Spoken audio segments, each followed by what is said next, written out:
Ladies and gentlemen, welcome to the Duke Nukem Forever review. Nuke this game forever. End of review. There's really not that much to say about Duke Nukem, even though there's a lot of problems with the game, even though the game is entirely a complete and utter failure with everything that it sets out to do. Beyond potentially making money, I didn't even bother looking up what the sales figures were for this title. I suppose I can bring those up as a bit of a talking point, because of course, if you can just release a game that you yourself didn't bother developing, you just grab it and acquire it and release it as is, then who knows? Maybe you turn to profit at that point. Let's see. Sold 376,300 units in its first month, not including digital copies. And apparently the game sales were half of their initial expectations. But it was reported as profitable for Take-Two.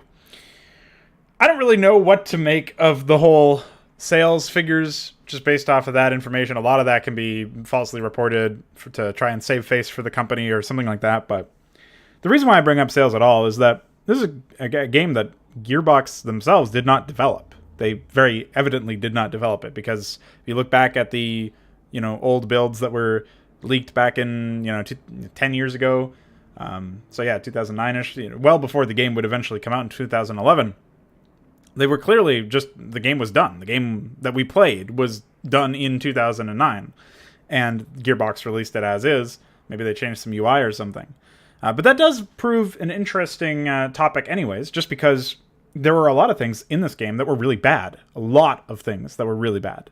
Quick time events and button mashing, really terrible level design, really terrible monster design. I don't think I've played a more linear shooter than Duke Nukem Forever. I guess since the first Homefront game, you can kind of count that as more linear, but I don't even know if that's true. Like, the only reason why I guess you could say Duke Nukem Forever was more non-linear in that sense is that because there was the mission with the go-kart, the giant truck that you were driving around. That one, it's not that it was not linear, because it was, but it was a little bit more open than some of the other levels. It's just that you had more, map to go through before you went down a linear path. So it's really the same effect, but the fact that it was longer of a game and that particular area was wider than some of the other pathways in the game meant that it felt a little bit more open. It's interesting to see how easy it is to create the illusion that maybe there is some open world elements, or not really open world, just an open level design, an open-ended mission design where you're not funneled down a single path.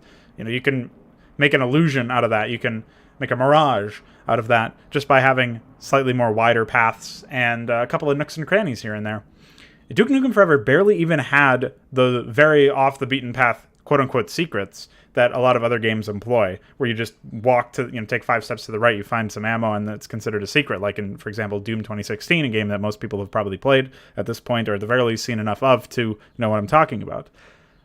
This game didn't even really have those. Like, very rarely were you even allowed to go the wrong way. And every time I thought that there was, I was going down an optional area, just because that's what you would expect when you see all the way that the levels are laid out, I actually found I was going the right way, and if I backtracked to go see what was in the other area, there was no other area, and it was a waste of my time to backtrack.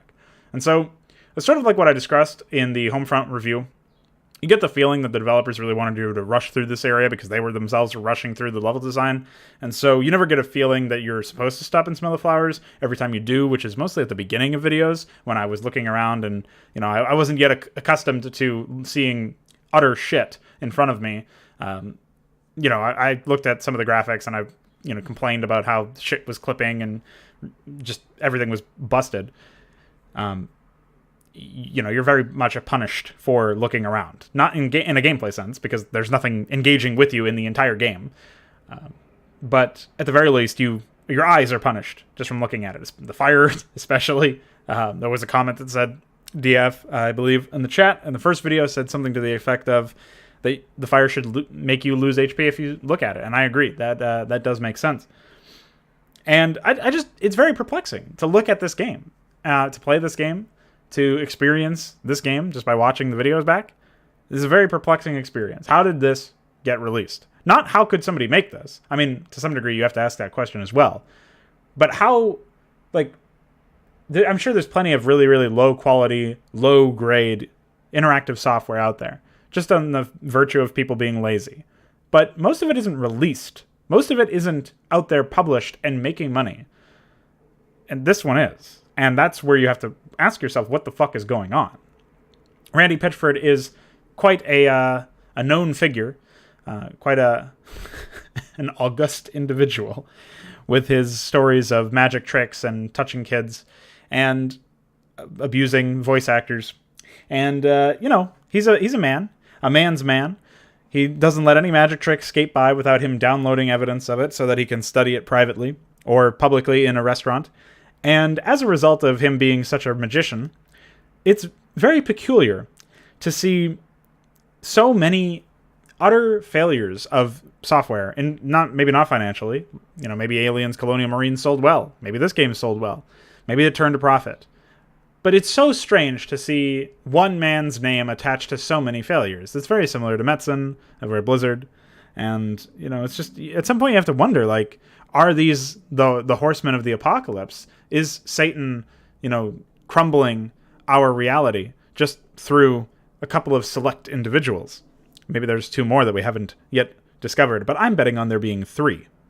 There's always 3. This game ended in 3, just like Homefront 2.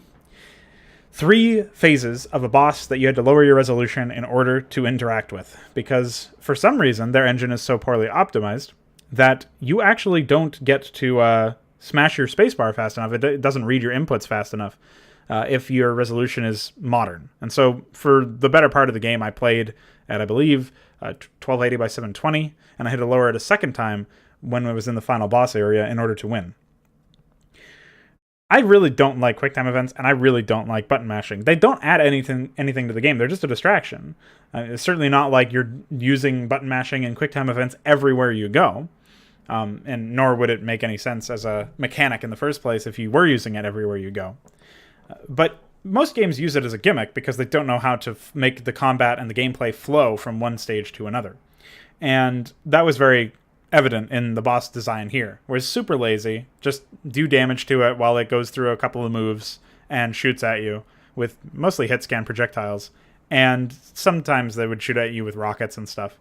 But the arenas were really terrible. Either linear, like the highway one on the dam. It's not a highway. You're like on the top of a dam or something. And then there's the more radial ones, like the final boss and the opening boss, which was a football field. And the first time you met with one of those enforcers or whatever you fought on the dam, you fought a weaker version of that in the in like a weird desert arena thing. And I just don't understand their fascination with reusing the same basic idea for a level or basic idea for a boss arena, let alone the same basic idea for a monster design. Either it shoots you with a minigun or it shoots you with rockets, and sometimes it'll slam the ground. It's a very boring design. You're not even really, like, if all of those elements were part of one boss, you'd still have something incomplete. The fact that those are separated across 4 different bosses is really telling, I think. Of course, there were 2 other bosses, I believe, that I remember anyways. One of them was Queen Bitch Tits, and then the other one was the Giant Dick. And, okay, sure, those are different, more so in terms of gameplay, but Queen Bitch Tits just had you walk back and forth between like 5 feet of playable space and throw grenades and stuff, and it's just a gimmick. And so that was never used again. You never threw... I think there was maybe one time immediately before or after that, I don't remember which, that you threw a grenade off one of those bouncing plants that looked like inverted man traps. And, okay, sure, maybe there is some precedent there, but it's never seen again after that area, and certainly was never seen before because that was basically the area that the man trap plants were introduced. So it's very peculiar that they would choose to go that route. I think maybe there was one other boss battle I'm forgetting, or maybe 2, because one of them is like fighting that airplane when you're on the side of the tower, and then the other one is obviously when you were using that turret to shoot down the mothership. These are all just gimmicks, though, and the turret sequences were so bad that you were just forced to sit there operating a turret, taking dicks, and it's not like you could get off the turret to go shoot them. If you did, you were signing your fate away. And so it's really weird that they went that route. Like, I don't understand why you were so many times forced down a specific path. Like, even when you're not even moving, it's still a linear fucking pathway between you and victory. The amount of times that you have to just slowly slog through a giant health bar, it makes all the boss battles completely unengaging. And so the only ones that actually have you moving around are, well, one of them was fucking underwater, which was just sick and twisted. And I really hope that whoever came up with that is dead in a ditch somewhere. But when you have the understanding of, shooters generally requiring more skill if you're required to move around and dodge and try to, position yourself correctly, that's a good thing. And that's something that should be, optimized for when you're designing your gameplay loop. But these bosses, the few ones that you are moving around in, don't actually seem to do anything to you if you do move around. So they only do stuff to you if you stand still, which you are already not going to want to do anyways, because it's a fucking shooter. So of course you're not going to want to sit still. It's not a cover shooter. It shouldn't be a cover shooter. It actually turned into one in one of the boss battles, where you're hiding behind, well, two of them, I guess, technically, but the other one was really easy. That Enforcer guy, where you're hiding behind covers so that his hit-scan bullets don't annihilate you. Like, it's just so strange to me that so many games suffer from individual issues from that we've seen in Duke Nukem, but they don't have all of them. Like, Duke Nukem Forever really has a lot of problems that, yes, in isolation, you can see 1, 2, maybe double-digit numbers of these issues in other games, but they never present with all of them. This is like if I was a doctor and somebody gave me a patient that had, like, AIDS, Ebola, fucking every single disease under the sun, and asked me to give my review of them. Like, no, they're diseased. They're dead, basically. It's dead. It's fucked. Don't do that. What's wrong with you? So it's a real cocktail of shit. Really not my cup of tea. There was some fleeting appreciation for the idea that, oh, we get to piss and shit in a game. Or, well, we can't shit, but we can pick up shit. But, like, why? Like, development time was spent on that. Development time was spent on retarded set pieces, like dreaming that you were getting a vibrator for a stripper. Like I said in the fucking video title of the second episode, I'm not a prude. Like, I don't really care if people are, putting tits in their game or dicks in their game or whatever. I drew a dick and signed a very sensitive word into a man's notebook. But he's a man now. He wasn't before I did that. But, I don't care about shit. Like, I'm not, acting out as if I believe the game should have been censored or anything like that. I think it would actually be really stupid if the game was censored. And I appreciate that it is willing to go that mile, but it didn't contribute to the game. Like, it's almost completely irrelevant to the game. And actually, this kind of reminds me of a conversation topic I was thinking of bringing up on the last podcast that I did with Mesk, but we didn't have time for it. I feel like people get offended by nothing. They get offended by nothing important. There's people in the gaming space, whether they're gamers or games journalists or whatever, they have some space in the industry, consumers or otherwise, and they get offended at stupid shit that has nothing to do with an actual game. They get offended by stuff that is very tangentially connected, like, themes of the story, or characters being insulted in a certain way or presented in a certain way.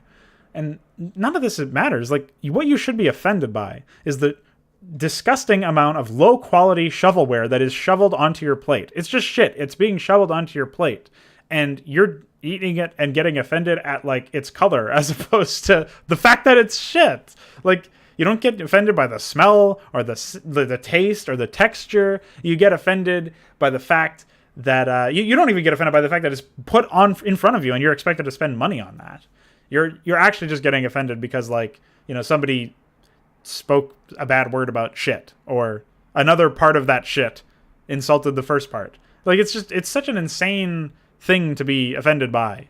And to me, I don't understand why. I really don't. That's a major disconnect for me. Like, I don't understand how people can get excited for games these days when they're all shit, and when developers seem to not acknowledge it, probably because they can't, because their jobs depend on them keeping up the facade. But, at some point, something's got to give. Duke Nukem Forever has radicalized me, man. I am now a radical, a trans exclusionary radical feminist or something. I don't know what I am. I'm an idiot with a microphone and a couple thousand subs. But what I am is a man who wants to see better content produced. I don't hate video games as a medium. I really just want better video games to play. I want to be able to come into a review and say, I didn't have a horrible time. I actually enjoyed my experience. It was a good game. It was an okay game. It was a great game. I want to be able to say these things and actually mean them.